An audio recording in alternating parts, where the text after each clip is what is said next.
Moving on, نبی صلی اللہ علیہ وسلم کی ایک حدیث آپ کو سناتا ہوں. اللہ کے نبی صلی اللہ علیہ وسلم نے فرمایا کہ there is nothing better for two people in love than marriage. تو یس، اسلام اس بات کی قدر کرتا ہے، انسانی جذبات کی قدر کرتا ہے کہ آپ کو کوئی پسند آ گیا ہے، لیکن اسلام یہ کہتا ہے کہ اسے حلال طریقے سے فالو کرو، اگلے پہ بھی رحم کرو، اپنے آپ پہ بھی رحم کرو، نکاح کی طرف جاؤ. تو نکاح کی ٹرائی کرنا، ڈفرینٹ سورسز سے ٹرائی کرنا، یہ بہت ضروری ہے، چاہے آپ کی عمر چھوٹی ہے. اللہ تعالیٰ نے چاہا تو چھوٹی عمر میں بھی ہو جائے گا، لیکن مسئلہ یہ بھی ہے کہ یہ بھی ڈیسائیڈ کرنا کہ اگلا میرے لیے فٹ ہے کہ نہیں ہے. ماں باپ کی اپنی ایک ذہنیت ہوتی ہے، سوچ ہوتی ہے. آپ لوگ صرف یہ دیکھ رہے ہوتے ہیں کہ یار مجھے اس سے محبت ہے، اب وہ محبت بھی پتہ نہیں ڈیفینیشن اس کی کیا آپ کے لیے، لیکن چلے مان لیتے ہیں آپ یہ دیکھتے ہیں مجھے اگلے سے محبت ہے یا اگلی سے محبت ہے، اور آپ یہ دیکھ رہے ہوتے ہیں کہ یہ میرے سارے کرائٹیریا پہ وہ پوری اترتی ہیں، میری کیئر بھی کرتی ہیں، یا یہ میری کیئر کرتے ہیں، یا یہ مجھے ٹائم بھی دیتے ہیں، میری باتیں بھی سنتے ہیں وغیرہ وغیرہ. لیکن ماں باپ کی نظر ایک اور ہوتی ہے، وہ دیکھ رہے ہوتے ہیں بڑے اینگل سے کہ یار دونوں خاندان آپس میں چل سکتے ہیں کہ نہیں چل سکتے. انہیں وہ پرابلم مسائل پتہ ہوتے ہیں ہماری سوسائٹی کے جو آپ ابھی نہیں دیکھ سکتے، جو آپ کو ابھی نہیں سمجھ آ سکتے. اس لیے ماں باپ کو بالکل ہی سائڈ پہ کر کے یہ کہنا کہ نہیں میں نے کرنا ہی یہاں پہ ہے، میں نے جو مرضی آپ کر لیں، میں تو بس یہیں جاؤں گا یا جاؤں گی. تو most of them I have seen ending up in divorces یا ending up in depression when they come to know after marriage کہ یار واقعی مسئلے تو بہت ہیں. وہ جو شادی سے پہلے کی شعر و شاعری اور گانے گانا اور ایک دوسرے کی کیئر کرنا، وہ سب نکل جاتا ہے شادی کے بعد جب پریکٹیکل لائف میں بندہ آتا ہے. پریکٹیکل لائف میں اگر کوئی چیز ہیلپ کرتی ہے تو وہ یہی 3 چیزیں ہیں: مودہ، کمپیشن، مرسی، اور پھر ایک دوسرے کو سکون دینا. اس لیے ڈیسیشن لیتے ہوئے بھی بہت عقل مندی کا مظاہرہ کریں، اور یہ عقل مندی ہر کوئی نہیں دکھاتا ہے، کیونکہ جب بندہ اس اسٹیٹ میں ہوتا ہے تو اس کو سمجھ کوئی نہیں آتی. آپ جتنی مرضی سینس اس میں پٹ کرنے کی کوشش کریں تو اللہ سے دعا کریں کہ اس میں کچھ سینس آ جائے اور اس کو سمجھ آ جائے کہ یار جس سے میں شادی کرنے جا رہا ہوں میں نے ہر اینگل سے دیکھنا ہے کہ کیا ہر اینگل سے یہ معاملہ میرے لیے ٹھیک ہے. صرف یہ نہیں کہ مجھے پسند ہے اور بس لیٹس گو فار اٹ. یہ تو بیوقوفانہ ایک سوچ ہے نا. So this does not suit a مومن. مومن عقل مند ہوتا ہے. رسول اللہ صلی اللہ علیہ وسلم نے کہا مومن جو ہے وہ بہت عقل مند ہوتا ہے، عقل سے کام لیتا. سو اسلام میں کانسیپٹ میں نے آپ کو بتایا. اچھا، ایک اور سوال جو ہے وہ یہ اٹھتا ہے کہ محبت اختیاری ہے یا غیر اختیاری ہے، یعنی اس میں ہمارا اختیار بھی ہے کہ نہیں ہے. تو میں ابن قیم کا ایک زبردست کوٹ آپ کے سامنے رکھتا ہوں.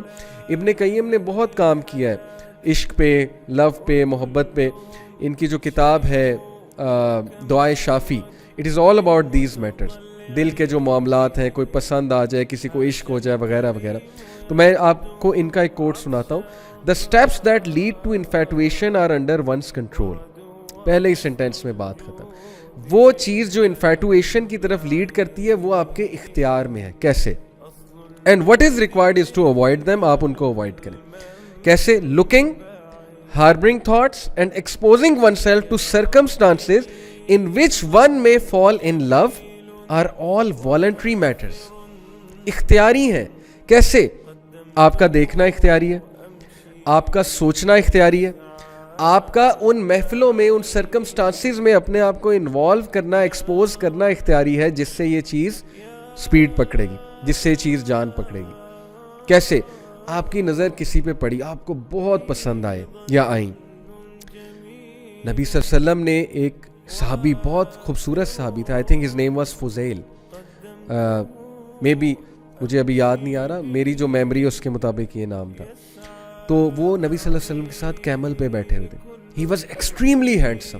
حج کے موقع پہ اللہ کے نبی صلی اللہ علیہ وسلم سے ایک خاتون، کیونکہ حج کے موقع پہ پردہ نہیں ہوتا نا، تو وہ ان کا نقاب نہیں تھا، ان کا چہرہ اوپن تھا، وہ نبی صلی اللہ علیہ وسلم سے کوئی مسئلہ دریافت کرنے آئی. تو وہ جو صحابی تھے، he was looking at her and the woman also started looking at him. اللہ کے نبی صلی اللہ علیہ وسلم نے ان کا چہرہ یہاں سے پکڑ کے اس طرف کر دیا. کیا درس دیتا ہے ہمیں یہ چیز. اور پھر جو الفاظ کہے اللہ کے نبی صلی اللہ علیہ وسلم نے، صحیح بخاری میں ہی سیڈ کہ I do not trust شیطان with these two امتیز، یعنی میں یہ جو میرا امتی ہے اور یہ جو خاتون ہے، ان دونوں کے حوالے سے میں شیطان کو ٹرسٹ نہیں کرتا. ٹھیک ہے آپ کہیں کہ یہ بہت نیک ہے وہ بہت نیک ہے, کچھ نہیں ہوگا, لیکن شیطان تو بیچ میں ہے نا, شیطان تو بڑوں بڑوں کو ورغلا گیا. تو اللہ کے نبی صلی اللہ علیہ وسلم نے ان کا چہرہ پھیر دیا.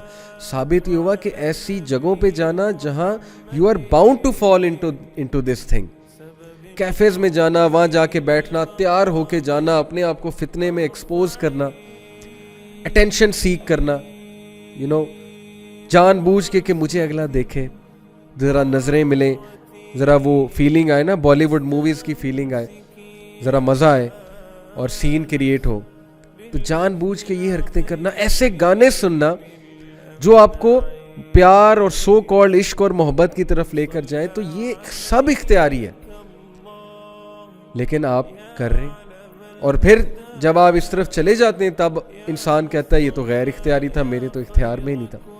سب اختیاری ہے, آپ کا دیکھنا, آپ کا سوچنا, آپ کا ایکسپوز کرنا اپنے آپ کو ان سرکمسٹانسز سے جن کی وجہ سے آپ اس چیز میں پڑ جاتے ہیں.